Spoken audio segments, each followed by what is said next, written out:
Hello नमस्कार दोस्तों, स्वागत है आपका हमारे ऑनलाइन प्लेटफॉर्म पर। दोस्तों, हम बात कर रहे हैं जो अपना लेवल 2 का मॉडल पेपर है, पहला मॉडल पेपर है जिसमें एसएस के पर्सन है उनके बारे में बात करेंगे।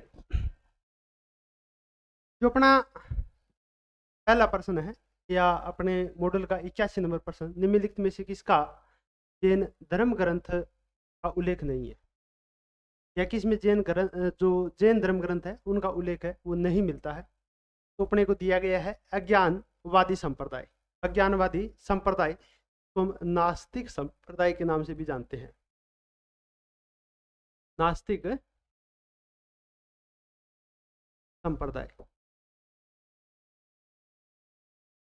एक है उच्छदवादी संप्रदाय। उच्छदवादी संप्रदाय जो संप्रदाय है जिसकी धारणा है, ये एक दार्शनिक सिद्धांत है, इसके तहत इसे शाश्वत संप्रदाय के नाम से भी जाना जाता है। शाश्वत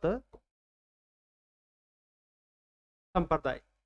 और इसके अंतर्गत जो उच्छदवादी संप्रदाय है, इसके तहत कि जब जीवन का अंत हो जाता है, जीवन का जो अंत होता अंत के साथ ही सब कुछ नष्ट हो जाता है, यह आत्मा की अवधारणा को नहीं मानता है। किसको नहीं मानता है? आत्मा की अवधारणा जो है उसको नहीं मानता है। और ये दोनों, ठीक है, जो उच्छदवादी संप्रदाय है और अनिश्चयवादी संप्रदाय है, दोनों ही जैन और बौद्ध धर्म के अपने समकालीन माने जाते हैं। ठीक है, तो बी और सी आंसर वो अपना ठीक हो जाएगा, और बी और सी के सी में है तो सी आंसर वो अपना राइट हो जाएगा। ठीक है, अगले प्रश्न की तरफ बढ़ते हैं। निम्नलिखित में से कौन संबंधित नहीं है? कौन संबंधित नहीं है? इसमें पूछा है कि नीचे दिया गया कि इसमें से कौन से सही है। केवल बी सी सही है, कौन सा सही है? देखिए दोस्तों, गेरिक मृदभांड यह सिंधु घाटी सभ्यता से संबंधित है। गेरिक मृदभांड है जो सिंधु घाटी सभ्यता से संबंधित है। चलो ठीक बात है, मानते हैं कि यह ठीक कथन है। गेरिक मृदभांड सिंधु घाटी सभ्यता से संबंधित है। उत्तरी काली जो चमकीली मृदभांड है, यह मौर्य काल के आसपास के हैं। मौर्य काल के आसपास के जो उत्तरी काली चमकीली मृदभांड है जो हमें मिलते हैं महाजनपद काल तथा उत्तर महाजनपद काल के अंतर्गत जो उत्तरी काली चमकीली मृदभांड है वो हमें मिलती है। तो मौर्य काल के आसपास की ये बात भी अपनी ठीक है। कृष्ण लोहित काली लोहित मृदभांड यह उत्तर वैदिक काल से संबंधित है। उत्तर वैदिक काल से संबंधित है, ये बात तो ठीक नहीं है। उत्तर वैदिक काल से संबंधित है। लाल मृदभांड यह ऋग्वैदिक काल से संबंधित है। लाल मृदभांड है यह उत्तर वैदिक काल से संबंधित है। तो कृष्ण लोहित जो मृदभांड है यह ऋग्वैदिक से संबंधित है। तो ये थोड़ा कथन ठीक नहीं है। पहले दूसरे कथन है वो ठीक है। ठीक है, केवल ए और बी सही है। ठीक है, तो ये हो जाएगा। इसमें से कौन सा संबंधित है, इस तरह से हो सकता है ये प्रश्न। इसके अंदर सही अपने ए और बी है। अगले प्रश्न की तरफ बढ़ते हैं। भारत में मुगल साम्राज्य की नींव रखने वाले बाबर के संबंध में निम्नलिखित में से कौन से कथन असत्य है? असत्य कथन अपने को बताना है। पहला कथन दिया गया है कि बाबर का कुटुंब या परिवार की बात है तुर्की जाति के चंगताई वर्ग के अंतर्गत आता है। बिल्कुल ठीक बात है। बाबर है वो तुर्की के चंगताई खा के वंशज है, वो माने जाते हैं। तो पहला कथन तो अपना ठीक है। दूसरे कथन पर हम बात करते हैं कि 1507 ईस्वी में बाबर ने अपने पूर्वजों द्वारा धारण की गई उपाधि त्याग कर बादशाह की पदवी है वो धारण की थी। ये बात भी ठीक है। 1507 ईस्वी में बाबर ने अपने पूर्वजों द्वारा धारण उपाधि को त्याग कर बादशाह की उपाधि है वो धारण की थी। ये प्रश्न कई बार पूछा गया है। बादशाह की उपाधि है वो कब धारण की थी? 1507 में। उसके बाद है बाबर द्वारा उत्तरी भारत में सर्वप्रथम तोप का प्रयोग 1519 में किया गया। ये बात भी अपनी बार थोड़ा देख लेते हैं। अगला कथन पढ़ते हैं। 1529 में घाघरा के युद्ध में 1529 ईस्वी में घाघरा के युद्ध में बाबर ने बंगाल के शासक नुसरत शाह, बिल्कुल ठीक बात है, और अफगान शासक मोहम्मद लोदी को पराजित किया। ये बात तो ठीक है। पराजित कर गाजी की उपाधि धारण की। नहीं दोस्तों, गाजी की उपाधि है वो घाघरा के युद्ध में नहीं धारण की जाती है। यह तो 1527 खानवा के युद्ध में। किसके युद्ध में? खानवा के युद्ध में महाराणा जब सांगा को पराजित करता है, महाराणा संग्राम सिंह अपने राजस्थान के, उनको पराजित करने के बाद खानवा विजय के बाद यह गाजी की उपाधि धारण करता है। तो डी आंसर है वो अपना गलत हो जाएगा। असत्य ही पूछा है तो डी अपना है वो गलत हो जाएगा। ठीक है, सर्वप्रथम तोप का प्रयोग 1519 में किया, ये बात ठीक है। तो डी आंसर है वो अपना राइट हो जाएगा। अगले प्रश्न की तरफ बढ़ते हैं। निम्न में से सम्राट अशोक के संदर्भ में कौन सा कथन सत्य है? सम्राट अशोक के अपने संदर्भ में बताना है भाई, कौन सा कथन सत्य है। देखिए दोस्तों, सम्राट अशोक, ठीक है, चंद्रगुप्त मौर्य का पुत्र बिंदुसार और बिंदुसार का पुत्र सम्राट अशोक। ठीक है, पहला कथन है कि मोस्की, गुर्जरा, नेतुर तथा उद्योगोलम शिलालेखों में इसका नाम अशोक मिलता है। ये बात ठीक है, अशोक नाम में मिलता है। और अशोक नाम के साथ ही नाम ध्यान में रखना, एक नाम प्रियदर्शी नाम भी अपने को अशोक का नाम देखने को मिलता है। पहला कथन अपना ठीक है। राजा बनने से पूर्व अशोक उज्जैन का शासक था। जब बिंदुसार शासक था दोस्तों, जब बिंदुसार शासक था उस समय, ठीक है, जो अपना अशोक था वो उज्जैन का क्या था उस समय? यह गवर्नर था, एक प्रकार से शासक था, गवर्नर था। ठीक है, तो ये बात भी ठीक है।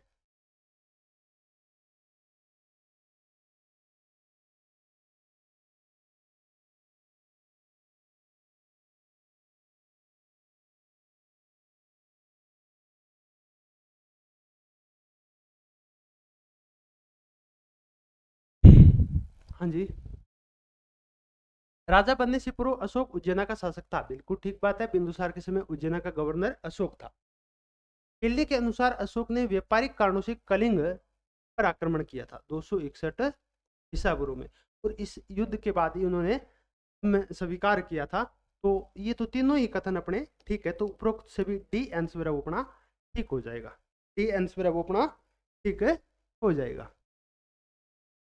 हाँ जी, अगले प्रश्न की तरफ बढ़ते हैं कि निम्नलिखित में से असंगत की पहचान करनी है भाई, असंगत की पहचान करनी है। मथुरा कला भारतीय थी, बिल्कुल ठीक बात है। मथुरा कला है, इस पर भारतीय का प्रभाव ज्यादा है, जबकि गांधार कला यूनानी और रोमन कला से प्रभावित थी। पहला कथन बिल्कुल ठीक है, क्योंकि गांधार कला है जो वर्तमान अफगानिस्तान का जो क्षेत्र है, गांधार कला वहाँ की कला है, उन पर यूनानियों का प्रभाव रहा है, और मथुरा कला है उस पर भारतीय का प्रभाव रहा है। तो ये कथन ठीक है। दूसरा है, मथुरा कला में लाल चकतेदार पत्थर और गांधार कला में भूरे स्लेटी रंग के पत्थर का प्रयोग किया गया है। ये बात भी ठीक है, मथुरा कला में लाल चकतेदार और गांधार कला में भूरे स्लेटी, ठीक है, लोहित प्रकार के जो अपने पत्थर है वो प्रयोग किए जाते थे। दूसरा कथन भी अपना ठीक है। मथुरा कला के संरक्षक सर्वप्रथम शक हुए। मथुरा कला के जो संरक्षक है वो सर्वप्रथम कौन हुए थे? शक हुए थे। जबकि गांधार कला के संरक्षक है वो कुषाण एवं शक, कुषाण एवं शक, ये थोड़ा कटा हुआ है, कुषाण और शक। उसके बाद जो चौथा अपने को दे रखा है, मथुरा कला की देन मूर्ति को अध्यात्मिक की भावना से, मथुरा कला की जो मूर्ति है उस पर आध्यात्मिकता का प्रभाव है, इस तरह से कहना चाह रहा है ये। मथुरा कला पर आध्यात्मिकता की भावना, जबकि गांधार कला की सबसे बड़ी देन मूर्तियों में कृत्रिम उन्नति करना। ये बात भी ठीक है, ये बात भी ठीक है। यह इस तरह से बोलना चाह रहा है कि जो अपनी मथुरा कला थी उसमें आध्यात्मिकता का प्रभाव देखने को मिलता है, और जो अपने गांधार कला थी उसमें अपने को कृत्रिम उन्नति है वो देखने को मिलती है। ठीक है, तो ये बात भी अपनी ठीक है। तो इसके अंदर गलत यही होगा। देखिए दोस्तों, मथुरा कला और जो अपने गांधार कला है, इन दोनों के ही जो हुए थे संरक्षक वो अपने कुषाण हुए थे, कुषाण। ठीक है, तो ध्यान में रख लेना, कुषाण।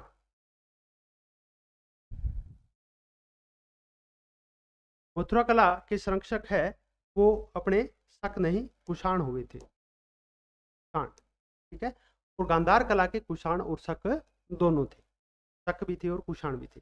उसी आंसर वो अपना के अंतर्गत राइट हो जाएगा। अगले प्रश्न की तरफ बढ़ते हैं। बौद्ध धर्म का उदय नव विकसित नगरीय परिवेश में अवमानित मूल्यों को समाप्त करने तथा जो अच्छा और प्रगतिशील है उसे समर्थन प्राप्त करने के लिए हुआ है। उपयुक्त कथन किसने बौद्ध धर्म के लिए कहा था? यह कथन किसने कहा था? यह कथन प्रोफेसर आर एस शर्मा ने कहा था। किसने कहा था? प्रोफेसर आर एस शर्मा ने कहा था, ध्यान में रख लेना। उसके बाद निम्नलिखित अपने को मिलान करना है।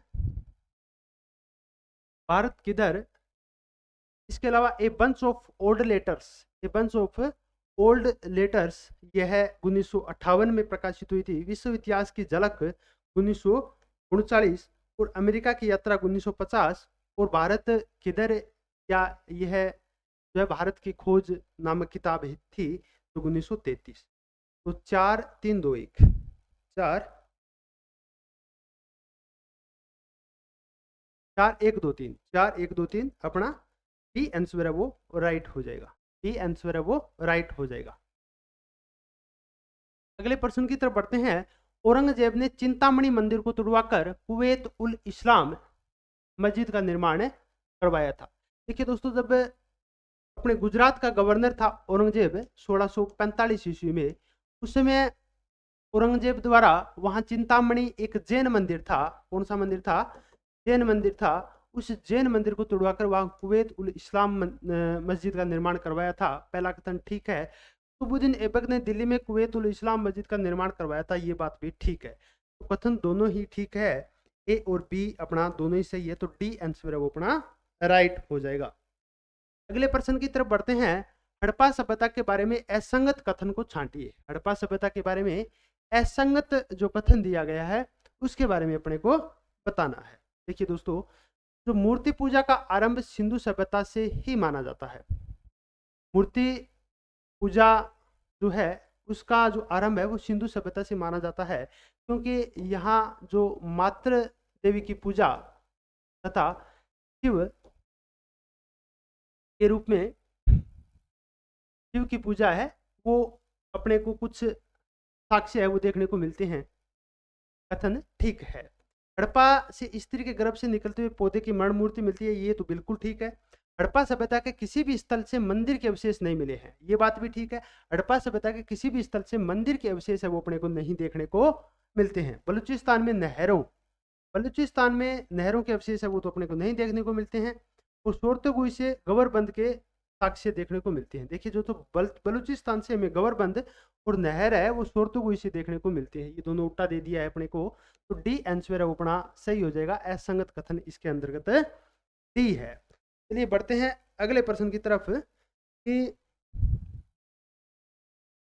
निम्नलिखित 4 चौहान शासकों को कालक्रमानुसार व्यवस्थित करना है अपने को।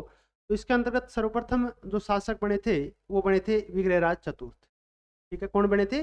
विग्रहराज चतुर्थ, ए हो जाएगा। विग्रहराज चतुर्थ के बाद पृथ्वीराज सेकंड, सी हो जाएगा। उसके बाद सोमेश्वर, ठीक है, सोमेश्वर डी।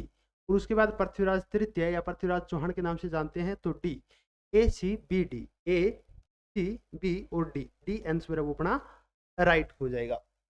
अगले प्रश्न की तरफ बढ़ते हैं। अकबर के शासनकाल के चित्रकार कौन थे? अकबर के शासन काल में चित्रकार कौन थे?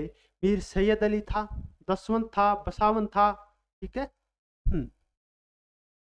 और मुकुंद और जमाल। इसका आंसर अपना ए आंसर है वो राइट हो जाएगा। ए आंसर है वो राइट हो जाएगा। दिल्ली सुल्तान के प्रशासन के संदर्भ में निम्नलिखित में से कौन सा सुमेलित नहीं है? कौन सा सुमेलित नहीं है? खरीदादार फरमानों को भेजने वाला, ठीक बात है, खरीदादार फरमानों को भेजने वाला चौधरी हुआ करता था, वो परगना का मुख्य अधिकारी हुआ करता था। चौधरी परगना का मुख्य अधिकारी हुआ करता था। जहांदारी राजव्यवस्था को देखने वाला, ठीक है। पायक घुड़सवार सैनिक नहीं थे दोस्तों, पायक पैदल सैनिक थे। कौन से सैनिक? पायक पैदल सैनिकों को कहा जाता था और घुड़सवार को अश्वारोही जो सेना है उनको कहा जाता था।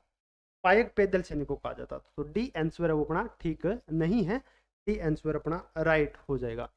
मोहम्मद बिन तुगलक के निम्नलिखित परियोजनाओं को कालक्रमानुसार व्यवस्थित अपने को करना है, ये बताना है भाई अपने को।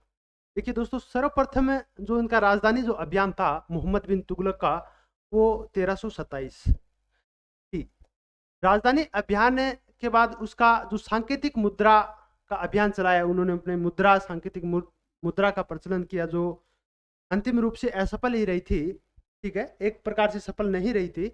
और यह 1330 के आसपास, अब 1330, और इसका आंसर हो जाएगा ए, सी और ए। उसके बाद देखते हैं अपने को सी और ए, सी और ए दो में है। उसके बाद है अपना खुरासान अभियान, उसके बाद है खुरासान अभियान, खुरासान अभियान है तो बी हो जाएगा। उसके बाद है कराचील अभियान, कराचील अभियान, तो कराचील, पहले कराचील आएगा, कराचील, उसके बाद आएगा Khorasan, CADB, CADB, A answer है वो अपना राइट हो जाएगा, ए आंसर है वो राइट हो जाएगा। असहयोग आंदोलन के कार्यों में ये कौन सा रचनात्मक नहीं था? असहयोग जो आंदोलन था उनमें से कौन सा कार्य रचनात्मक नहीं था? असहयोग आंदोलन, असहयोग आंदोलन का अर्थ है कि हमें सहयोग नहीं करना है, वही आंदोलन, हमें सहयोग नहीं करना है किसी का, या अंग्रेजी हुकूमत का सहयोग नहीं करना है, वही था असहयोग आंदोलन। विवादों के निपटारों के लिए पंचायतों की स्थापना करना, ठीक बात है। हिंदू मुस्लिम एकता को बनाए रखना, ये बात है ठीक है। छुआछूत को त्याग कर अहिंसा का पालन करना, सरकारी नौकरी से इस्तीफा व करों की अदायगी न करना, ऐसी बात तो नहीं थी, ये कोई रचनात्मक कार्य नहीं था। डी आंसर वो अपना राइट हो जाएगा।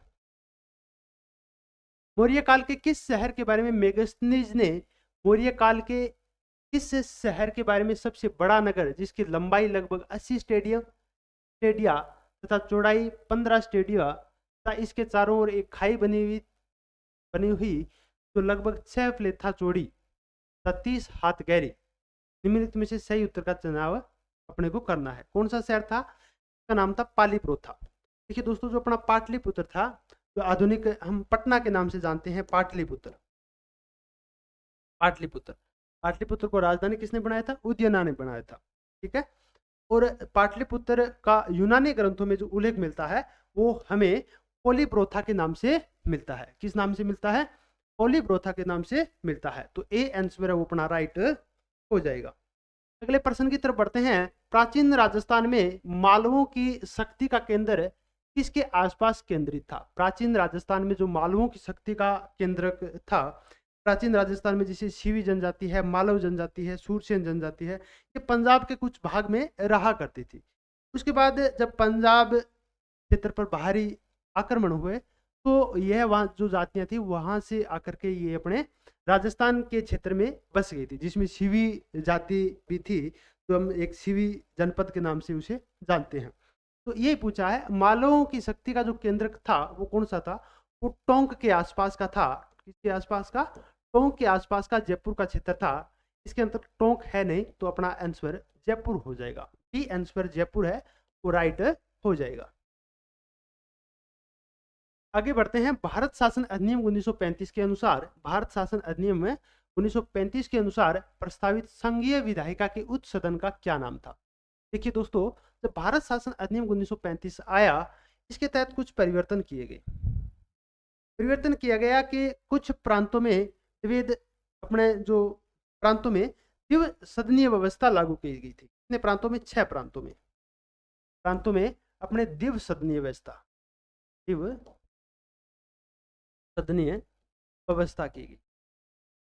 के अंतर्गत एक तो ऊपरी सदन, ठीक है, एक था निचला सदन, और जो ऊपरी सदन था उसको कहा जाता था council of state, council of state के नाम से जाना जाता था।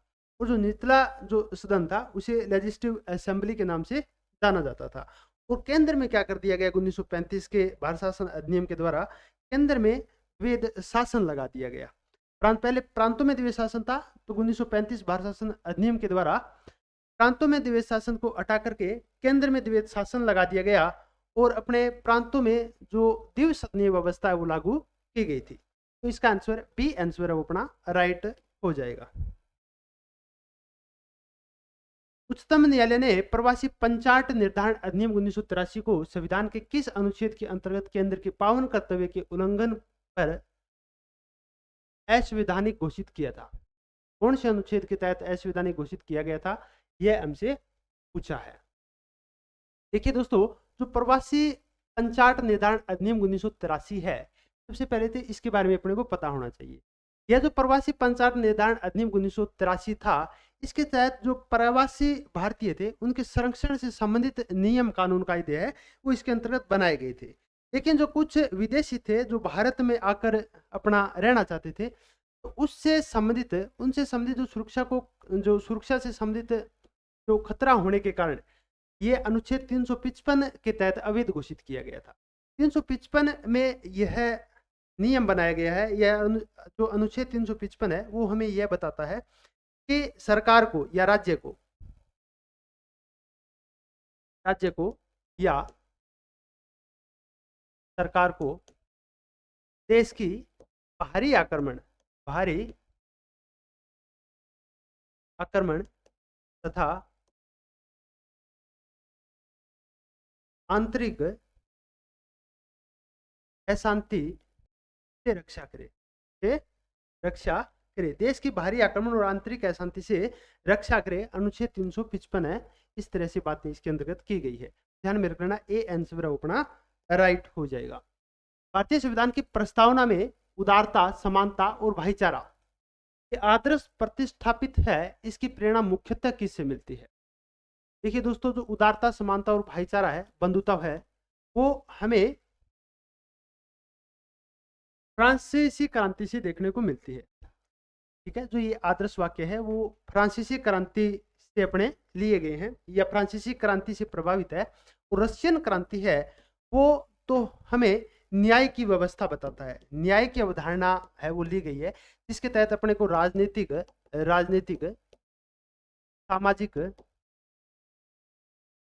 सामाजिक और आर्थिक न्याय की समता की बात करता है। आर्थिक न्याय की समता की बात करता है। ये अपने रशियन क्रांति से प्रभावित है। तो इसका अंतर्गत सी ए है वो अपना सही आंसर हो जाएगा। केंद्रीय सरकार के संदर्भ में निम्नलिखित कथनों पर विचार कीजिए। केंद्रीय सरकार के संदर्भ में निम्नलिखित कथनों पर विचार करना है अपने को। कि भारत के संविधान में उपबंध है कि समस्त कैबिनेट मंत्री अनिवार्य रूप से केवल लोकसभा के ही असीन सदस्य होते हैं। नहीं दोस्तों, जो कैबिनेट मंत्री है वो राज्यसभा के भी हो सकते हैं और अपने के लोकसभा के भी हो सकते हैं, दोनों सदन के हो सकते हैं। तो पहला कथन अपना गलत हो जाएगा। केंद्रीय कैबिनेट सचिवालय संसदीय कार्य मंत्रालय के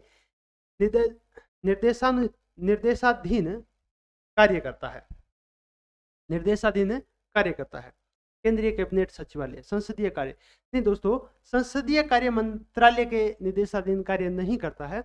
केंद्रीय कैबिनेट मंत्रालयों का सचिवालय अपना स्वायत्तता होती है, उसकी स्वतंत्र होता है। तो ये भी गलत है, दोनों ही कथन है वो ठीक नहीं है। डी आंसर वो अपना ठीक हो जाएगा।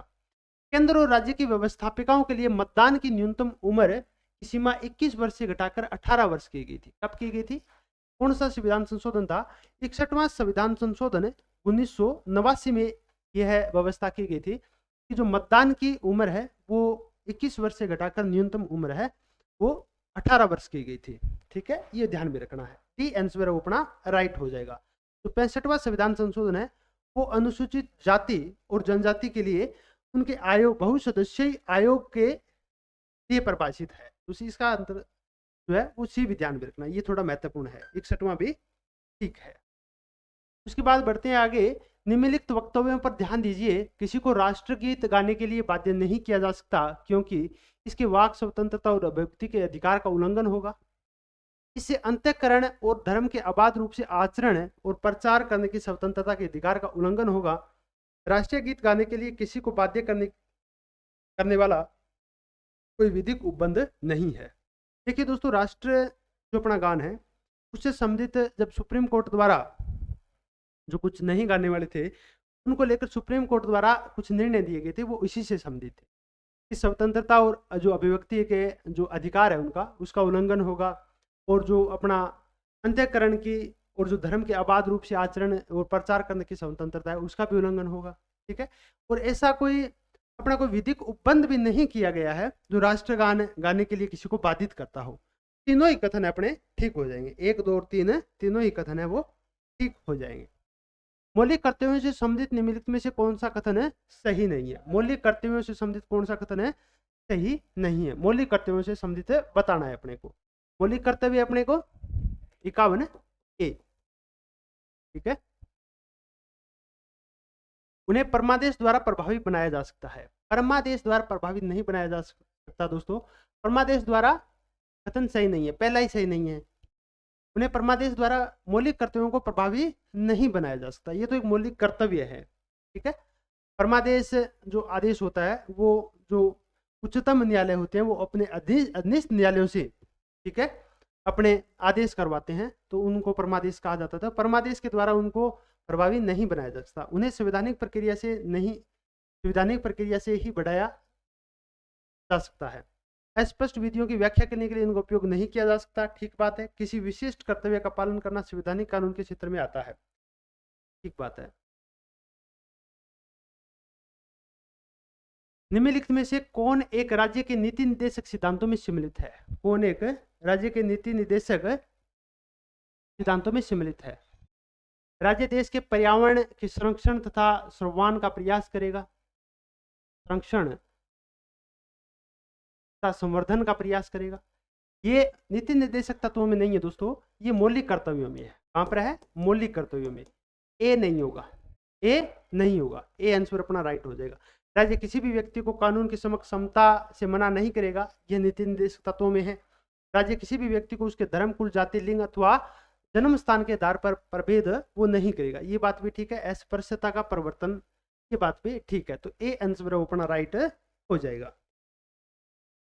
अगले प्रश्न की तरफ बढ़ते हैं। निम्न वक्तव्यों पर विचार कर सही उत्तर का चयन करना है अपने को। पहला दिया गया है कि भारत का राष्ट्रपति अप्रत्यक्ष निर्वाचन से चुना जाता है। भारत का राष्ट्रपति अप्रत्यक्ष निर्वाचन से चुना जाता है, बिल्कुल ठीक बात है।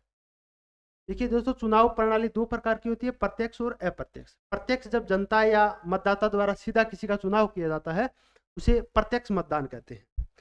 जब प्रत्यक्ष मतदान द्वारा चुने हुए प्रतिनिधियों द्वारा किसी अन्य का चुनाव किया जाता है तो उसको अपने अप्रत्यक्ष चुनाव कहते हैं। और इसी तरह से होता है अपने राष्ट्रपति का चुनाव। एक निर्वाचन मंडल की व्यवस्था होगी, बिल्कुल ठीक बात है। तो संसद के दोनों सदनों और राज्यों की विधानसभाओं के निर्वाचित सदस्यों को मिलाकर बनता है, ठीक है, ये बात भी ठीक है। थोड़ा ध्यान में रख लेना, इसमें थोड़ा टाइपिंग मिस्टेक हो सकती है। एक निर्वाचन मंडल की व्यवस्था, तो संसद के दोनों सदनों, संसद के दोनों सदनों के निर्वाचित सदस्य ही, निर्वाचित उनसे निर्वाचित सदस्य, और राज्यों की विधानसभाओं तथा प्लस में, ठीक है, कुछ चीजें कम दी गई है इसमें, प्लस में दिल्ली और पांडिचेरी, दिल्ली व पांडिचेरी विधानसभाओं के सदस्य, विधान सभा के निर्वाचित सदस्य भी भाग लेते हैं। तो ये थोड़ा जो अधूरा दिया गया है वो ध्यान में रखना। इसके अंदर ए ठीक है, अपना आर थोड़ा ठीक नहीं है, थोड़ा ठीक देख लेना, ठीक है। संसद के दोनों सदनों के निर्वाचित सदस्य, मनोनीत सदस्य भाग नहीं लेते हैं, और सभी राज्य की विधानसभाओं के सदस्य, और प्लस में दिल्ली पांडिचेरी विधानसभाओं के सदस्य। ए ठीक है और आर अपना गलत है। राष्ट्रीय महिला आयोग की स्थापना की गई है। राष्ट्रीय महिला आयोग की स्थापना संसद द्वारा पारित एक अधिनियम द्वारा की गई है। संसद द्वारा पारित एक अधिनियम द्वारा, संघीय मंत्रिमंडल के एक निर्णय द्वारा, राष्ट्रपति के आदेश द्वारा, संविधान संशोधन द्वारा, संविधान संशोधन द्वारा नहीं की गई है। राष्ट्रीय महिला आयोग की स्थापना संसद द्वारा पारित एक विधेयक द्वारा की गई है। इस कारण राष्ट्रीय महिला आयोग क्या है? एक वैधानिक आयोग है। क्या है? एक वैधानिक आयोग है। अनुच्छेद 143(2) के अधीन यदि राष्ट्रपति किसी ऐसे मामले को उच्चतम न्यायालय की राय के लिए सौंपता है जो अनुच्छेद 131 के परंतुक में वर्णित है, तो न्यायालय उस पर राय देने के लिए बाध्य होगा। बिल्कुल ठीक बात है, न्यायालय है वो उस पर राय देने के लिए बाध्य होगा। न्यायालय उस पर राय देने से इनकार कर सकता है, इनकार नहीं कर सकता।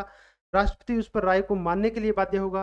राष्ट्रपति जब न्यायालय आदेश देता है किसी चीज को तो राष्ट्रपति बाध्य नहीं है, लेकिन न्यायालय राष्ट्रपति द्वारा मांगी गई सूचना देने के लिए बाध्य होगा। राष्ट्रपति बाध्य नहीं है, दोनों उस राय के लिए बाध्य नहीं है, ठीक है। ए आंसर अपना राइट हो जाएगा। अगले प्रश्न की तरफ बढ़ते हैं। लोकसभा अध्यक्ष को उसके कार्यकाल की समाप्ति के पूर्व पद से हटाया जा सकता है। लोकसभा अध्यक्ष को उसके कार्यकाल की समाप्ति के पूर्व पद से हटाया जा सकता है। हटाया जा सकता है प्रधानमंत्री की संस्तुति पर राष्ट्रपति द्वारा? नहीं। यदि लोकसभा इस आशय का प्रस्ताव पारित कर दे, यदि लोकसभा इस आशय का प्रस्ताव पारित कर देती है तो लोकसभा का अध्यक्ष वो पद से हट जाता है। और जब चुनाव होता है तो लोकसभा अध्यक्ष है वो उस समय तत्काल समय में न ही वह उस पीठासीन अधिकारी के रूप में काम करेगा, ठीक है, पीठासीन के रूप में काम नहीं करेगा, और न ही उसे वोट डालने का अधिकार होगा, न ही उसे वोट डालने का अधिकार होगा। तो बी आंसर वो अपना राइट हो जाएगा, बी आंसर वो राइट हो जाएगा। संघवाद के संदर्भ में डेनियल अलाजार की सूक्ति स्वशासन जमा साझा शासन से तात्पर्य है। प्रादेशिक समुदायों में स्वशासन और राष्ट्रीय स्तर पर साझा शासन। राष्ट्रीय स्तर पर स्वशासन, राष्ट्रीय स्तर पर स्वशासन नहीं है। इन्होंने बताया कि प्रादेशिक समुदायों में स्वशासन हो, प्रादेशिक समुदायों पर जो धरातल स्तर पर उनको स्वशासन होना चाहिए, और राष्ट्रीय स्तर पर साझा शासन होना चाहिए। राष्ट्रीय स्तर पर जो शासन होता है उसमें भी जो प्रादेशिक समुदाय उनकी भागीदारी है वो होनी चाहिए। इसी बात है वो अपने शासन से तात्पर्य है जो डेनियल अलाजार सूक्ति, ठीक है, ए आंसर वो अपना राइट हो जाएगा। अगला जो अपना प्रश्न है, कैबिनेट मिशन योजना के अंतर्गत संविधान निर्मात्री परिषद में प्रत्येक अंत को आवंटित सदस्य संख्या निर्धारित करने के लिए एक प्रतिनिधि कितनी जनसंख्या के अनुपात में, जब अपने संविधान निर्मात्री परिषद में प्रत्येक अंत को,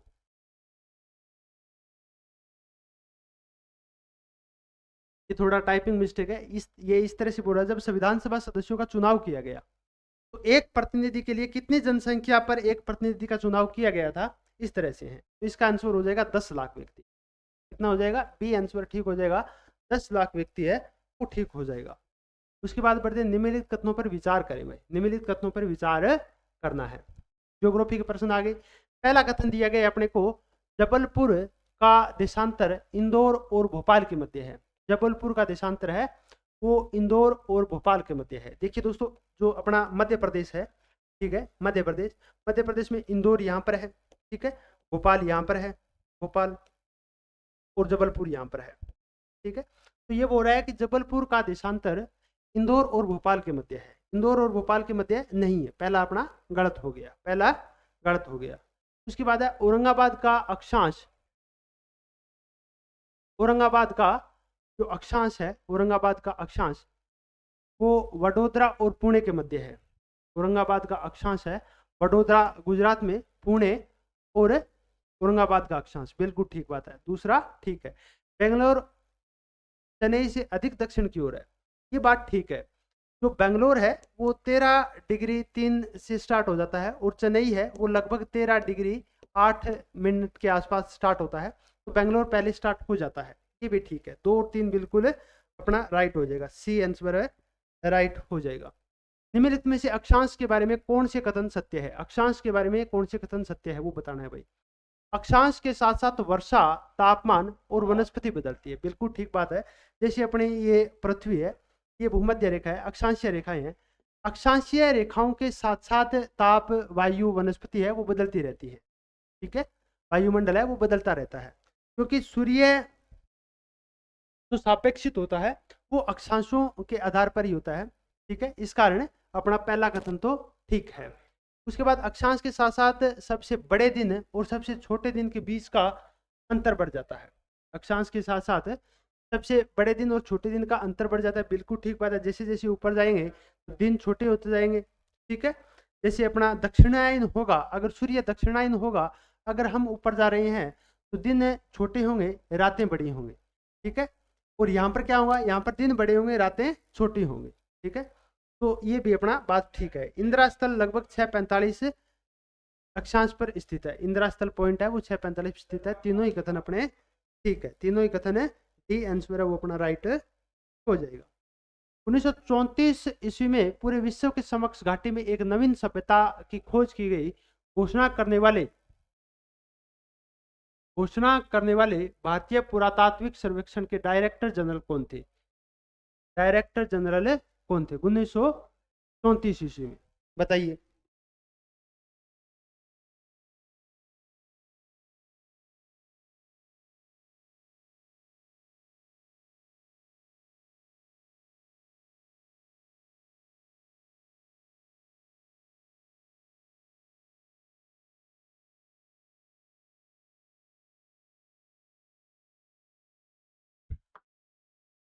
1934 ईस्वी में विश्व के समक्ष घाटी में एक नवीन सभ्यता की खोज की गई।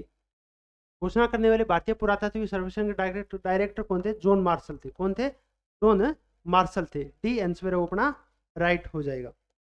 आगे बढ़ते हैं। सूची 1 और सूची 2 को सम्मिलित करना है अपने को। ग्रीष्म क्रांति। ग्रीष्म क्रांति कब बनती है? जब सूर्य है वो कर्क रेखा पर सीधा चमकता है। ग्रीष्म संक्रांति 21 जून को। शीत संक्रांति 22 दिसंबर को। जब मकर रेखा पर सूर्य जाता है, जो दक्षिणायन होता है, तो उस समय हम शीत संक्रांति। उसके बाद वसंत विषुव है वो 21 मार्च को, और शरद विषुव है 23 सितंबर को। ठीक है, तो 1 2 4 3, 1 2 4 3 बी आंसर वो अपना राइट हो जाएगा। आगे बढ़ते हैं। निम्नलिखित में से दिन और रात की अवधि से संबंधित कौन सा कथन सत्य नहीं है? कौन सा कथन है सत्य है? कौन सा जो कथन है वो सही है? दिन और रात की अवधि से संबंधित। भूमध्य रेखा के निकट अंतर न्यूनतम होता है। बिल्कुल ठीक है। जो भूमध्य रेखा है उसके अंतर है वो जो दिन है वो, दिन और रात है वो, उसके मध्य अंतर है वो न्यूनतम होता है, और उससे दूर जाते हैं तो प्रागैम्यता बढ़ती है। पहला तो ठीक बात है। भूमध्य रेखा पर अंतर अधिकतम होता है। भूमध्य रेखा पर अंतर अधिकतम नहीं होता है। उष्णकटिबंधीय पर अंतर न्यूनतम होता है। तब भूमध्य रेखा और ध्रुवों की ओर प्रागैम्यता बढ़ता है। नहीं, भूमध्य रेखा पर नहीं बढ़ती है। उष्णकटिबंधीय और अधिकतम होता है। उष्णकटिबंधीय पर अंतर अधिकतम होता है। भूमध्य रेखा और ध्रुवों की प्रागैम्यता घटती है। ठीक है, ध्रुवों पर नहीं घटती है। ए आंसर अपना राइट हो जाएगा। एक भूकंप का छाया क्षेत्र दूसरे भूकंप के छाया क्षेत्र से बिल्कुल भिन्न होता है। बिल्कुल ठीक बात है, क्योंकि जो अपनी पृथ्वी होती है इसके अंदर अलग अलग प्लेटें होती है। प्रत्येक प्लेट द्वारा जो प्लेटें हैं वो अलग अलग होती है। इसी कारण है वो भूकंप का छाया क्षेत्र है वो एक दूसरे के भूकंप के छाया क्षेत्र से बिल्कुल भिन्न भिन्न होता है। ये बात तो चलो ठीक है, बढ़िया है। उसके बाद है दूसरा कथन है भूकंप मापी भूकंप के केंद्र से 105 डिग्री 105 डिग्री 105 डिग्री से किसी भी दूरी पर पी और एस दोनों तरंगों को प्राप्त करता है। पी और एस 105 डिग्री से प्राप्त करता है।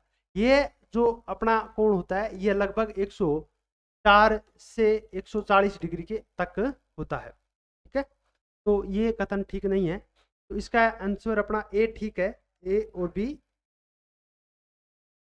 ए सत्य और बी असत्य है। ठीक है, बी आंसर है वो अपना राइट हो जाएगा। इस तरह से छाया क्षेत्र बनता है। ठीक है, तो पी और एस प्रकार की तरंगें होती हैं।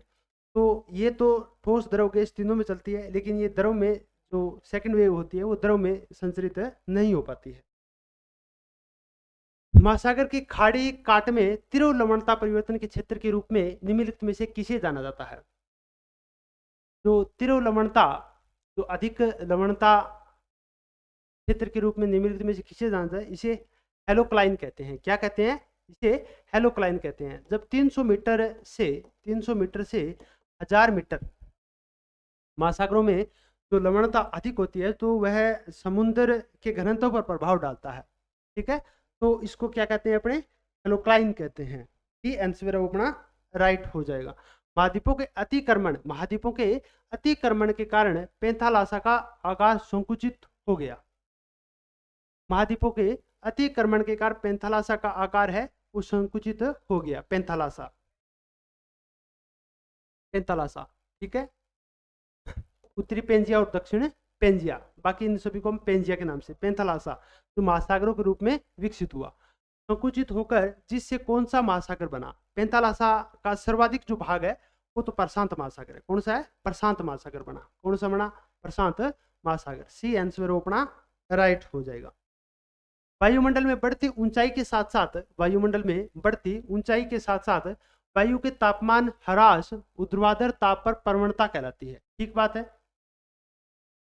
पहला कथन तो अपना ठीक है कि वायुमंडल में जैसे जैसे हम ऊंचाई पर जाएंगे तो तापमान का ह्रास है वो ऊर्ध्वाधर ताप प्रवणता कहलाती है। क्षोभ मंडल में बढ़ती ऊंचाई के साथ साथ वायु के तापमान में ह्रास भूमि से विकिरण के कारण होता है। बिल्कुल ठीक बात है, भूमि के विकिरण के कारण ही होता है। तो दोनों ही कथन अपने ठीक है, दोनों कथन सत्य है। कथन एक का सही स्पष्टीकरण है और एक का सही स्पष्टीकरण नहीं है। स्पष्टीकरण और देख लेते हैं। क्या कथन एक का कारण कथन 2 है, क्षोभ मंडल में बढ़ती ऊंचाई के साथ साथ वायु में तापमान में ह्रास भूमि से विकिरण के कारण होता है, इसलिए वायुमंडल में बढ़ती ऊंचाई के साथ साथ वायु के तापमान ह्रास ऊर्ध्वाधर ताप प्रवणता कहलाती है। नहीं, स्पष्टीकरण है वो नहीं है। ठीक है, इसका कारण है वो तापमान बढ़ने का कारण यह नहीं होता है। ठीक है, बी आंसर अपना राइट हो जाएगा। मेघा आच्छादित रात में ओस की बूंदे क्यों नहीं बन पाती है? ओस की बूंदे वो क्यों नहीं बन पाती है? मेघा आच्छादित, जब अपने बादलों का अधिक बादल बनते हैं तो क्या होता है, जब पृथ्वी से जो विकिरण होती है वो वापस नहीं जा पाती है, इस कारण जो यहाँ जो नमी है वो नहीं रहती है और इसी कारण वो जो अपने ओस की बूंदे है वो नहीं बन पाती है, ओस की बूंदे है वो नहीं बन पाती है। ठीक है, तो पृथ्वी से विकिरण है वो वापिस नहीं जा पाती है, पृथ्वी के विकिरण को बादल वापस परावर्तित कर देते हैं। बिल्कुल ठीक बात है, बी आंसर। ठीक है, क्योंकि पृथ्वी से विकिरण को बादल है वो वापिस परावर्तित कर देते हैं, इसी कारण ओस की बूंदे वो नहीं बन पाती है। बी आंसर वो अपना ठीक हो जाएगा। दक्षिण पूर्वी व्यापारिक हवाएं बारिश के मौसम में भारतीय उपमहाद्वीप से किसके कारण आकर्षित होती है? दक्षिण पूर्वी व्यापारिक हवाएं, दक्षिण पूर्वी व्यापारिक हवाएं बारिश के मौसम में भारतीय उपमहाद्वीप, बारिश के मौसम में अपने भारतीय उपमहाद्वीप किसके कारण आकर्षित होती है? दक्षिण पूर्वी उत्तरी पूर्वी व्यापारिक हवाओं के प्रभाव से, भूमध्य रेखा पर चक्रवात बनने से, उत्तर पश्चिम भारत में कम वायु दाब होने से। हाँ, उत्तर पश्चिम जो भारत है यहाँ जो तापमान अधिक हो जाता है, क्या हो जाता है? तापमान अधिक हो जाता है। तापमान अधिक होने के कारण वायु दाब जो होता है, वायु दाब उसमें गिरावट आ जाती है और वायु दाब गिरावट आने के बाद यह अपनी ओर आकर्षित करता है, अपने बारिश के मौसम जो व्यापारिक हवाएं है उनको अपनी ओर आकर्षित करता है, तो यही कारण होता है। तो सी आंसर अपना राइट हो जाएगा। आगे बढ़ते हैं। जानवरों, वनस्पति और सूक्ष्म जीवों के अवशेष किस प्रकार की चट्टानों में पाए जाते हैं? जानवर है, वनस्पति है, वो किस प्रकार के अवशेष है, कौन सी चट्टानों में पाए जाते हैं? इस प्रकार के जो अवशेष हैं, जो जहां अपने कोयला है, पेट्रोलियम है, गैस है, वो जो अपने निकलते हैं वो अवसादी चट्टानें होती हैं। कौन सी चट्टानें होती हैं? अवसादी, जैसे अपने राजस्थान के जैसलमेर बाड़मेर का क्षेत्र।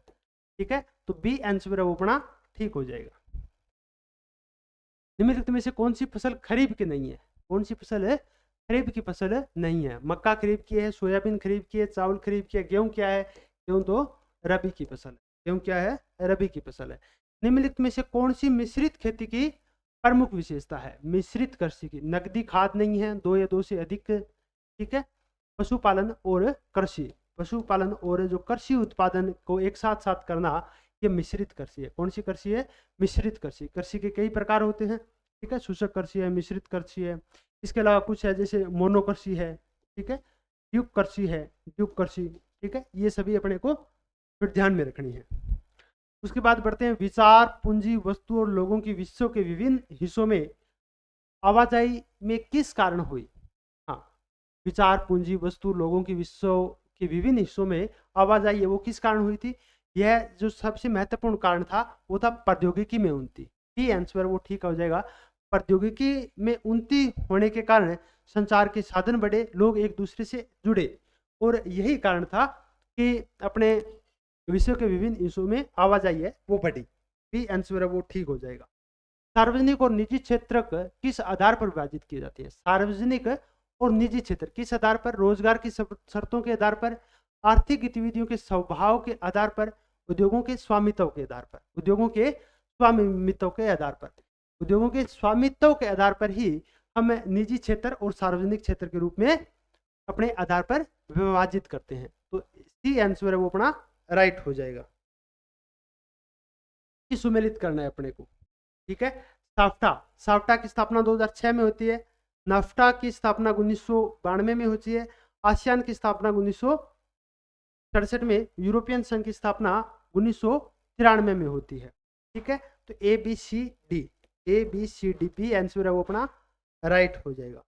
आगे बढ़ते हैं। निम्न में से कौन सा कार्य भूमंडलीकरण के कारण नहीं हुआ? कौन सा कार्य है वो भूमंडलीकरण के कारण नहीं हुआ है। अर्थव्यवस्था में बचत, निवेश और पूंजी निर्माण की दर में वृद्धि तो भूमंडलीकरण का कारण है।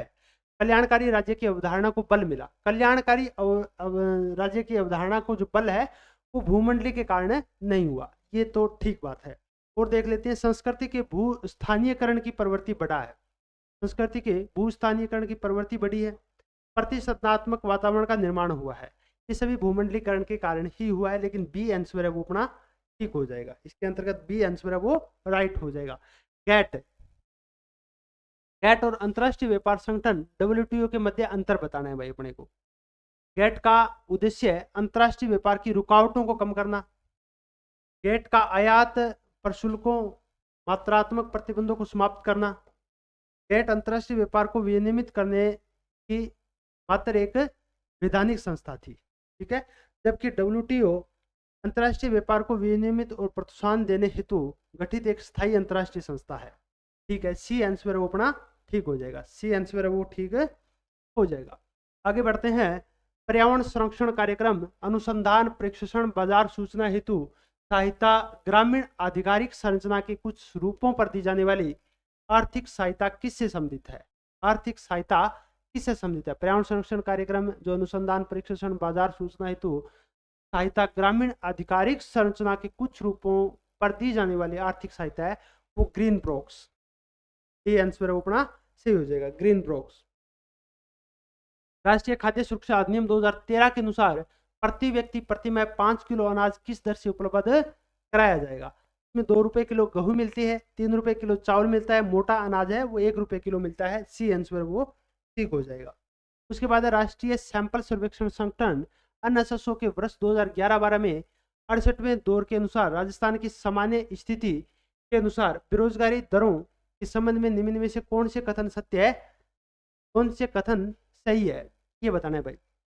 हाँ, बेरोजगारी दरों के बारे में, ग्रामीण क्षेत्रों में कुशल श्रम शक्ति के 0.9% पुरुष, देखिए दोस्तों, जो अपने कुल जनसंख्या है इनमें से 2.99 करोड़ जनसंख्या क्या है? ये सभी कार्यरत जनसंख्या है, कार्यरत जनसंख्या है। और इस 2.99 करोड़ जनसंख्या में से 33 लाख जो जनसंख्या है वो बेरोजगार है। क्या है? बेरोजगार है। 33 लाख क्या है? बेरोजगार है। तो ग्रामीण क्षेत्रों में कुशल श्रम की शक्ति, ग्रामीण क्षेत्रों में 0.9% पुरुष बेरोजगार है। बिल्कुल ठीक बात है। देखिए, ग्रामीण क्षेत्रों में पुरुष बेरोजगार है 0.9%, लेकिन शहरी क्षेत्रों में ग्रामीण क्षेत्रों से अधिक है। ये कथन भी ध्यान में रखना। शहरी क्षेत्रों में कुल श्रम शक्ति के 3.2% पुरुष बेरोजगार है। ठीक बात है। शहरी क्षेत्रों में तो 3.2% पुरुष बेरोजगार है। 3.2% क्या है? पुरुष बेरोजगार है। और ग्रामीण क्षेत्रों में 0.9% पुरुष बेरोजगार है। ग्रामीण और शहरी, ठीक है। संपूर्ण राज्य में कुल श्रम शक्ति के 3.1% व्यक्ति बेरोजगार है। संपूर्ण राज्य में कुल श्रम शक्ति के 2.4% लोग बेरोजगार है। संपूर्ण राज्य में कुल श्रम शक्ति के कितने प्रतिशत लोग बेरोजगार है? 2.4% लोग बेरोजगार है। तो दूसरा कथन तो अपना गलत हो गया। दूसरा कथन क्या हो गया? गलत हो गया। शहरी क्षेत्रों की अपेक्षा ग्रामीण क्षेत्रों में बेरोजगारी की दरें बहुत ऊंची है। लेकिन दोस्तों, शहरी क्षेत्रों में बेरोजगारी की दरें अधिक है ग्रामीण क्षेत्रों में की बजाय। तो इसका आंसर है तो 3 और 4। क्या पूछा है अपने से? सही कथन पूछा है, तो 1 और 2 सही हो जाएगी। बी आंसर अपना राइट हो जाएगा। राष्ट्रीय विकास के संदर्भ में निम्नलिखित कथनों पर विचार कीजिए। राष्ट्रीय विकास के संदर्भ में निम्नलिखित कथनों पर विचार करना है। किसी राष्ट्र के निवासियों के लिए जीवन स्तर को ऊपर उठाने की क्षमता राष्ट्रीय विकास कहलाती है। समृद्धि एवं सकारात्मक परिवर्तन राष्ट्रीय विकास के अंग है। व्यक्तियों के जीवन की मूलभूत आवश्यकताओं और रोजगार के साधनों की उपलब्धता के माध्यम से राष्ट्रीय विकास को प्राप्त किया जा सकता है। राष्ट्रीय विकास के संदर्भ में अपने को बताना है कौन सा कथन है ठीक है। किसी राष्ट्र के निवासियों के जीवन स्तर को ऊपर उठाने की क्षमता राष्ट्रीय विकास कहलाती है। ठीक बात है। समृद्धि एवं सकारात्मक परिवर्तन राष्ट्रीय विकास के अंग है। समृद्धि और सकारात्मक व्यक्तियों के जीवन की मूलभूत आवश्यकताओं रोजगार के साधनों की उपलब्धता के माध्यम से राष्ट्रीय विकास को प्राप्त किया जा सकता है। के अंतर्गत सभी कथन है ठीक है, तीनों ही कथन पॉजिटिव है, ठीक है, राष्ट्रीय विकास की दृष्टि से, तो डी आंसर अपना सही हो जाएगा। आगे बढ़ते हैं। यदि किसी देश की राष्ट्रीय आय स्थिर हो, किसी देश की राष्ट्रीय आय स्थिर हो, आय तो अपने कॉन्सोनेंट है, स्थिर हो जाती है, तो उसकी जनसंख्या बढ़ रही हो, तो निम्नलिखित में से कौन सी स्थिति उत्पन्न हो जाएगी? अगर किसी देश की आय है, तो वो क्या है, किसी देश की आय है वो स्थिर हो जाती है और उस देश की जनसंख्या बढ़ती है, तो उसके संदर्भ में अपने को ध्यान में रखना है कि प्रति व्यक्ति आय स्थिर नहीं होगी, प्रति व्यक्ति आय घटेगी, उसकी प्रति व्यक्ति आय घट जाती है, ठीक है, तो बी आंसर है वो ठीक हो जाएगा। निम्न में से किस मानव विकास रिपोर्ट में जो ग्रहीय दबाव समायोजित किया गया था वो 2020 में किया गया था? कब किया गया था? ए आंसर सही हो जाएगा।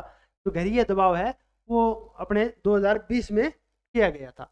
उपभोक्ता संरक्षण हेतु देश में स्थापित उपभोक्ता आयोग है, उपभोक्ता आयोग है, ये बताना है भाई। तो उपभोक्ता संरक्षण हेतु देश में स्थापित उपभोक्ता आयोग है वह त्रिस्तरीय आयोग है, त्रिस्तरीय आयोग है। एक तो राष्ट्रीय स्तर पर, राष्ट्रीय स्तर पर, उसके बाद राज्य स्तर पर, उसके बाद जिला स्तर पर, इस स्तर पर जिला स्तर पर, और यह एक अर्ध न्यायिक व्यवस्था है। कैसी व्यवस्था है? यह एक अर्ध न्यायिक व्यवस्था है, तो बी आंसर है उसका ठीक हो जाएगा। वैश्विक मानव विकास रिपोर्ट का प्रकाशन किया जाता है। वैश्विक मानव विकास रिपोर्ट का जो प्रकाशन है वो किसके द्वारा किया जाता है? वो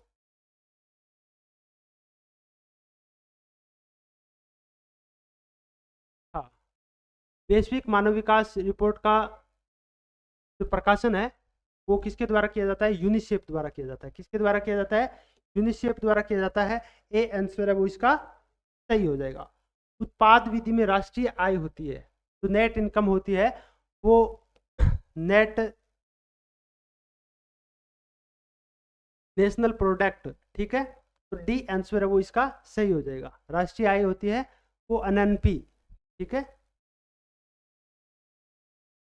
उत्पाद विधि में राष्ट्रीय आय ज्ञात करते समय वस्तुओं और सेवाओं के बाजार मूल्यों में से घटाया जाता है। क्या घटाया जाता है? मूल्य ह्रास है, मूल्य ह्रास भी घटाया जाता है।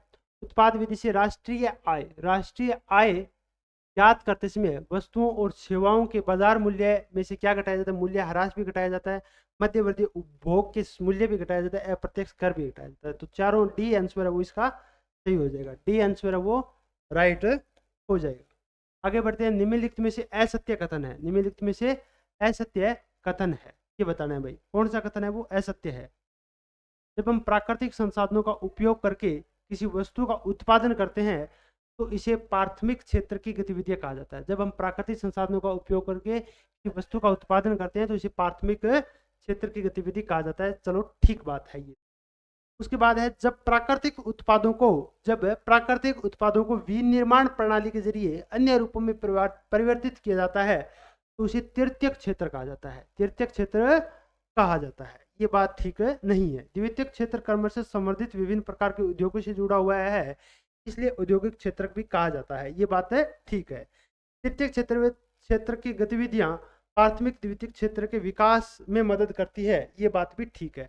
तो बी आंसर है वो अपना असत्य कथन हो जाएगा, क्योंकि जो प्राकृतिक उत्पादों को विनिर्माण प्रणाली के जरिए अन्य रूपों में परिवर्तित किया जाता है तो इसे तृतीयक नहीं, इसे द्वितीयक क्षेत्र कहा जाता है। कौन सा क्षेत्र कहा जाता है? द्वितीयक क्षेत्र कहा जाता है, ठीक है। और बाकी सभी कथन है सही है। अब आपकी शिक्षण विधियों के प्रश्न है जो आपको करवाएंगे दौलत सर।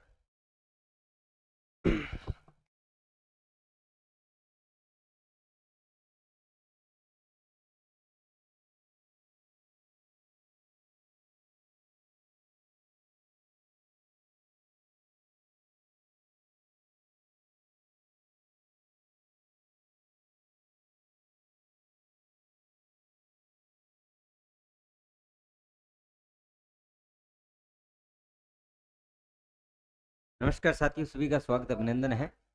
और इसके बाद के जो क्वेश्चन है वो शिक्षण विधियों से संबंधित क्वेश्चन है। ठीक, तो डगलस ई स्केट्स ने मूल्यांकन के विकास को कितने दशकों में बांटा था? तो डगलस ने स्केट्स महोदय थे, उन्होंने मूल्यांकन के 5 टाइप बताए थे। कितने टाइप बताए थे? मूल्यांकन की प्रक्रिया के जो दशक हैं उन्होंने इनको 5 टाइप में कन्वर्ट किया था। कितने स्तर पे? 5 स्तर पे कन्वर्ट। नेक्स्ट क्वेश्चन देखिए, शिक्षार्थी के व्यवहार के अन्य पक्षों, यानी कि यहाँ पर बात हो रही है शिक्षार्थी के व्यवहार की, तो व्यवहार के अन्य पक्ष जैसे प्रयोगात्मक का मतलब हो गया प्रयोग करना, किसी चीज का कोई प्रयोग हो रहा है। अभिवृत्ति यानी कि मानसिक दृष्टिकोण होता है, क्या होता है? मानसिक बिंब भी बोल सकते हैं उसको, मानसिक दृष्टिकोण भी बोल सकते हैं। उनकी रुचि यानी जो कार्य हो रहा है उसकी रुचियां, और अवधारणाएं यानी कि कार्य के प्रति जो धारणा बनती है उसको अवधारणा कहते हैं, एवं उनका उचित मूल्य, ये चीजें हैं आदि के संबंध में मूल्यांकन का एक सरल एवं प्रभावी साधन है। अब इन सभी चीजों का हम क्या करते हैं? इन सभी चीजों का हमें क्या करना है? मूल्यांकन करना है। इनकी मूल्यांकन की हम क्या करते हैं? जांच करते हैं। क्या करते हैं? जांच। और इसकी क्या बनाते हैं? फिर सूची बनाते हैं, और फिर इनका अलग अलग हम क्या कर लेते हैं? मूल्यांकन कर लेते हैं। तो वो चीज क्या कहलाती है? वो साधन है वो क्या कहलाता है? जांच सूची कहलाती है। क्या कहलाती है? जांच सूची कहलाती है। व्यक्तिगत अध्ययन, इसके अंदर व्यक्ति विशेष का स्वयं का अध्ययन होता है। घटनावर्त, किसी स्थान विशेष पर कोई घटना घटित हो गई उसको घटनावर्त कहते हैं। स्तर का माप, किसी एक स्तर, जैसे प्रयोग है, प्रयोग के विभिन्न स्तर है, जैसे 1 नंबर, 2 नंबर, 3 नंबर, 4 नंबर, उनका अलग अलग तरीके से क्या करना? माप करना, स्तर माप कहलाता है। नेक्स्ट देखिए, परीक्षा में प्रयुक्त किए जा सकने वाले प्रश्न हैं। अब जो भी प्रकार की परीक्षाएं हैं उन परीक्षाओं के अंदर किस प्रकार के प्रश्न बनते हैं, और इन यहाँ से प्रश्न देखिएगा। एक तो प्रश्न है वो कितने प्रकार के बनते हैं, ये चीज प्रश्न में आता है। दूसरा, कौन से प्रकार के प्रश्न में किस प्रकार की विशेषताएं रखी जाती है, वो चीजें अच्छे ध्यान रखना है। देखिए, वस्तुनिष्ठ, लघुतात्मक, निबधात्मक, बिल्कुल वस्तुनिष्ठ, सत्य असत्य रिक्त स्थान वाले, वस्तुनिष्ठ, अति लघुतात्मक और निबधात्मक, वस्तुनिष्ठ भी होते हैं, और वस्तुनिष्ठ के अंदर भी कौन आता है? सत्य असत्य रिक्त स्थान वाले हैं, ये वस्तुनिष्ठ में भी आ जाते हैं। फिर अति लघुतरात्मक प्रश्न आते हैं, फिर छोटे लघुतरात्मक, फिर उसके बाद में सबसे अंत में आते हैं वो निबधात्मक प्रश्न में आते हैं। यहाँ पर बच्चे को क्या होती है? स्वतंत्रता होती है। और वस्तुनिष्ठ में जो वस्तुनिष्ठ प्रश्न बनते हैं वहां बच्चे को पूर्ण स्वतंत्रता नहीं होती, लिखने की, शब्द व्यक्त करने की स्वतंत्रता नहीं होती। वहां पर बाध्य होता है कि एक निश्चित उत्तर देना होता है। तो ये सारे के सारे प्रश्न है इसके अंदर क्या हो जाएंगे? सम्मिलित हो जाएंगे। नेक्स्ट देखिएगा, निदानात्मक परीक्षण। निदान का मतलब क्या होता है? जानना। निदान का मतलब होता है जानना। और निदान शब्द देखते हम क्या सोचते हैं कि किसी चीज का पूर्ण होना। पूर्ण नहीं होता, निदान का मतलब जानना होता है। जब हम किसी चीज के बारे में कोई जानकारी प्राप्त करते हैं तो वो कहलाता है निदान। तो इसके बारे में असत्य कथन पूछा गया है। देखिए, निदानात्मक क्षेत्र पाठ्य विषयों तक सीमित होते हैं, क्रिया विद्यार्थी विशेष के लिए होती है, शिक्षक का ध्यान विद्यार्थी की क्रियाओं पर होता है, निदानात्मक परीक्षण विद्यालय सीमाओं तक सीमित रहता है। देखिए, निदात्मक परीक्षण की कोई निश्चित सीमाएं नहीं होती, केवल एक विद्यालय सीमा तक ही हम इसको निश्चित नहीं कर सकते। यहाँ पर ये जरूरी है, पाठ्य विषयों से सीमित हो सकता है, विद्यार्थी विशेष के लिए भी निदानात्मक परीक्षण बनाए जा सकते हैं, शिक्षक का ध्यान विद्यार्थी की क्रियाओं के लिए भी निदानात्मक परीक्षण किया जा सकता है, लेकिन केवल विद्यालय सीमाओं तक सीमित कर दिया जाए, यह कथन क्या हो जाएगा? अपना असत्य हो जाएगा, कि इनकी सीमा का निर्धारण नहीं किया जा सकता। नेक्स्ट देखिए, किस शिक्षण विधि में शिक्षक पहले सामान्य नियम को बताता है, तत्पश्चात उसकी सत्यता को प्रमाणित करता है। तो देखिए, एक आता है नियम से उदाहरण। नियम से उदाहरण, इसको हम बोलते हैं, जब नियम से स्टार्ट हो उसको बोलते हैं निगमन। कौन सी विधि बोली जाती है? निगमन।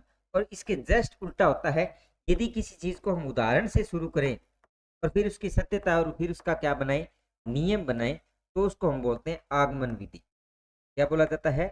आगमन विधि बोला जाता है। तो यहाँ ये पहले कह रहा है कि कोई सामान्य नियम बताकर फिर उसकी सत्यता की जांच करना, फिर उदाहरण प्रस्तुत करना, फिर उसके अंत तक पहुंचने की जो प्रक्रम है वो हमारा क्या कहलाता है? वो निगमन विधि कहलाता है। समस्या समाधान विधि के अंदर पहले से कोई समस्या प्रस्तुत की जाती है और फिर इसका स्वयं हल खोजने को दिया जाता है। प्रयोजना विधि एक प्रकार की किलपैट्रिक मॉडल दी थी, एक प्रोजेक्ट प्रकार का होता है, उस पर कोई बच्चा कार्य करता है, उस विधि को हम प्रयोजना विधि कहते हैं।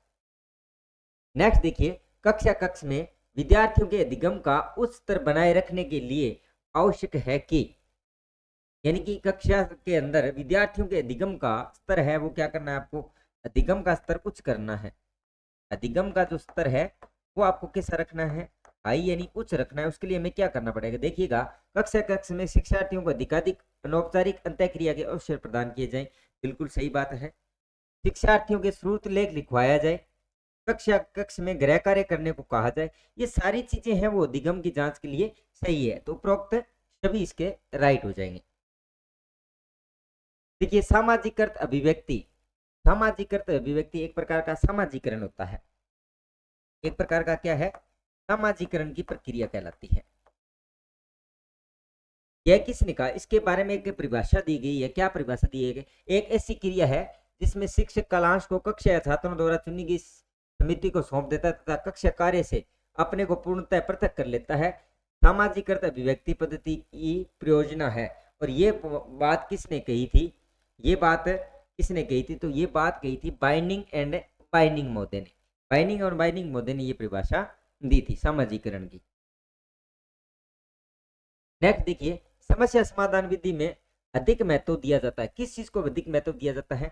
देखिए समस्या समाधान में क्या होता है, जब हमारे पास कोई आती है समस्या और उसका हम क्या करते हैं, समाधान, तो समाधान के लिए हमें उसके निश्चित निष्कर्ष पर पहुंचना पड़ता है, हमें उसका क्या निकालना पड़ता है, निश्चित निष्कर्ष देखना पड़ता है।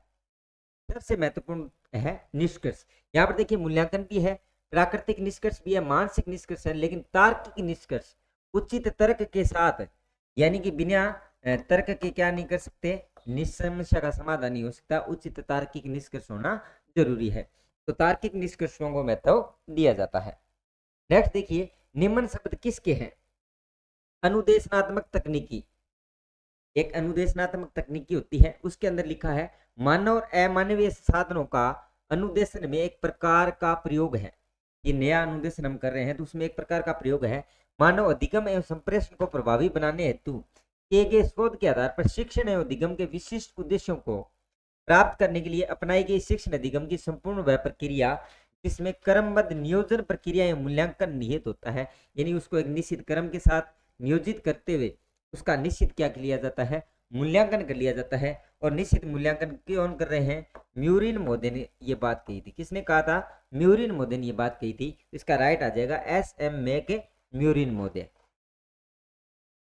नेक्स्ट क्वेश्चन देखिएगा, शिक्षक सहायक सामग्री, शिक्षक को क्या लाभ प्राप्त नहीं हुआ। देखिए शिक्षक सहायक सामग्री है वो 3 प्रकार से मानते हैं, ये सहायक सामग्री है, इसको 3 प्रकार से में, एक तो होता है हमारा सर्वे, एक होता है हमारा दृश्य और तीसरा होता है सर्वे और दृश्य। ये तीनों प्रकार की सहायक सामग्री होती है। तो हमें इनके क्या लाभ होता है, बालकों को ध्यान केंद्रित करने में सहायक सामग्री सहायक होती है, बिल्कुल सत्य बात है।